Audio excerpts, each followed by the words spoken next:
মুখ্য নিৰ্বাচনী আয়ুক্ত আজি আহিছে। আজি ৰেডিচন ব্লুত আমি অসম গণ পৰিষদৰ প্ৰতিনিধি আমি তেওঁলোকৰ লগত কথা পাতিলোঁ আৰু তেওঁলোকে আমাৰ পৰা পৰামৰ্শ বিচাৰিছে যে নিৰ্বাচন কেতিয়া হ'ব বা কেইটা ফেজত হ'ব লাগে। আমি অসম গণ পৰিষদ দলে কৈছোঁ যে নিৰ্বাচন বিহুৰ আগত হ'ব লাগে, কাৰণ আমাৰ বিহুটো অসমৰ গোটেই বহাগ মাহটো বিহু হৈ থাকে। গোটেই বিহুৰ সময়ত যদি নিৰ্বাচন হয় আমাৰ অসমীয়া মানুহৰ কাৰণে যথেষ্ট অসুবিধা হয়।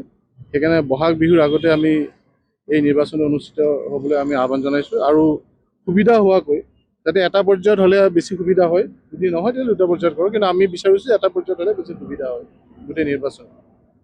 আৰু আমি এইটো দাবী কৰিছোঁ যে এখন বিদেশী মুক্ত শুদ্ধ ভোটাৰ তালিকা যাতে প্ৰস্তুত হয়। সেইটোৱে সেই কথাটো কৈছে। এছাৰক আমি কৈছোঁ যে বিদেশী মুক্ত যিখন ভোটাৰ তালিকা তেওঁলোকে দিছে তাত যাতে এজনো বিদেশী থাকিব নোৱাৰে, তেনেধৰণৰ এখন ভোটাৰ তালিকা হওক, সেইটো আমি অসম গণ পৰিষদে দাবী কৰিছোঁ। আমি কৈছোঁ যে ফাৰ্ষ্ট উইক অফ এপ্ৰিলৰ প্ৰথম সপ্তাহতে এই নিৰ্বাচন অনুষ্ঠিত হ'লে আমাৰ কাৰণে সুবিধা হ'ব। চাওক, আজি আমাৰ মুখ্য নিৰ্বাচনী আয়োগৰ লগত যিখন বৈঠক হৈছিল, আমি IDF-ৰ ফালৰ পৰা আমাৰ জ্যেষ্ঠ উপসভাপতি আৱাল মজিদ ডাঙৰীয়া, মই আৰু আমাৰ জ্যেষ্ঠ সাধাৰণ সম্পাদক হেডকোৱাৰ্টাৰ চিডিক আলী ঠাকুৰীয়া, আমি তিনিজনে দলক প্ৰতিনিধিত্ব কৰোঁ। আমাৰ প্ৰধানকৈ আমি এখন মেমৰেণ্ডাম তেওঁলোকক দিছোঁ।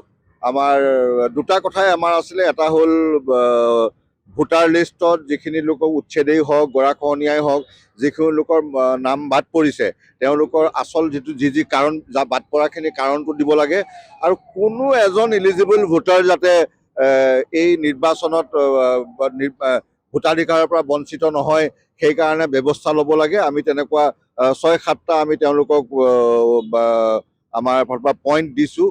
আৰু তাৰপিছত এইখিনি কৰোঁতে যিহেতু সময় ল'ব, সেইকাৰণে আমাৰ নিৰ্বাচনৰ যিটো সময়, সেই সময়টো আমি বিহুৰ পিছত বিচাৰিছোঁ, বহাগ বিহুৰ পিছত। আৰু তেওঁলোকে আমাক সুধিছিল বহাগ বিহুৰ পিছত কোনটো তাৰিখ হ'লে চবতকৈ ভাল হ'ব।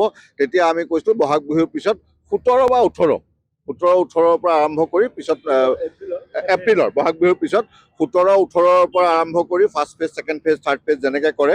আমাৰ ফেজ লৈ IDF-ৰ কোনো অসুবিধা নাই। আৰু যিহেতু আমাৰ যিটো ডিমাণ্ড, এই গোটেই ডিমাণ্ডটো হৈ গ'ল এজনো যাতে ইলিজিবল ভোটাৰ নামৰ কিবা খেলি মেলি, উপাধিৰ কিবা খেলি মেলি বা ক'ৰবাত উচ্ছেদ কৰিছে, সেইকাৰণে তাৰ পৰা কোনোবাই ষড়যন্ত্ৰ কৰি নাম কাটি দিছে, ইফালে তেওঁ নাম উঠাব পৰা নাই। বিশেষকৈ আমাৰ এতিয়া এটা তেনেকুৱা ইনষ্টেণ্ট হৈ আছে, লুটুমাৰী য'ত উচ্ছেদ হৈছিল, লুটুমাৰীখন উচ্ছেদ হ'বৰ সময়ত হৈছে নগাঁও জিলা, এতিয়া ডিলিমিটেশ্যনৰ পিছত পৰিছে হোজাই জিলা।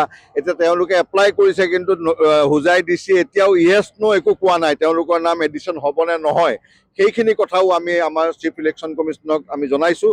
আৰু আমাৰ খুব ভাল লাগিল, চিফ ইলেকশ্যন কমিশ্যনে আমাৰ কথাখিনি খুব ধৈৰ্য সহকাৰে শুনিছে আৰু তেওঁ আমাক আশ্বাসন দিছে। ইভেন আমাৰ যিটো আমি ডেট বিচাৰিছোঁ কি আপোনালোকে এই কামখিনি কৰিবলৈ সময় লাগিব, সেইকাৰণে বিহুৰ পিছত 6 তাৰিখৰ পিছত 17 বা 18 তাৰিখৰ পৰা আপোনালোকে অসমত নিৰ্বাচন পাতিলে আমাৰ কোনো ক'বলগীয়া নাই, আৰু ফেজৰ আমাৰ কোনো কথা নাই।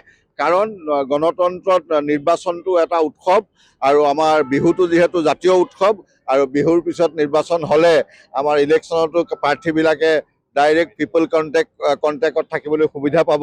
আৰু আমি জানো উত্তৰ অসমত বিহু মেলা বুলি কয়, আমাৰ মধ্য অসম, দক্ষিণ অসমত আমি বিহু উদযাপন বুলি কওঁ। আৰু এই কমিটিসমূহেও ভাল পাব, তেওঁলোকে যিবিলাকে বিহু উদযাপন কৰে, বিহু মেলা আয়োজন কৰে। আৰু আমাৰ যিসকল শিল্পী আছে, সৰুৰ পৰা ডাঙৰ সকলো শিল্পী যিহেতু বিহুত জড়িত হৈ থাকে, আৰু বিহু আৰু ইলেকশ্যন যদি সমানে চলি থাকে, তেতিয়াহ'লে আমাৰ বিহু উদযাপন সমিতি, বিহু মেলা সমিতিখিনিৰো সুবিধা হ'ব।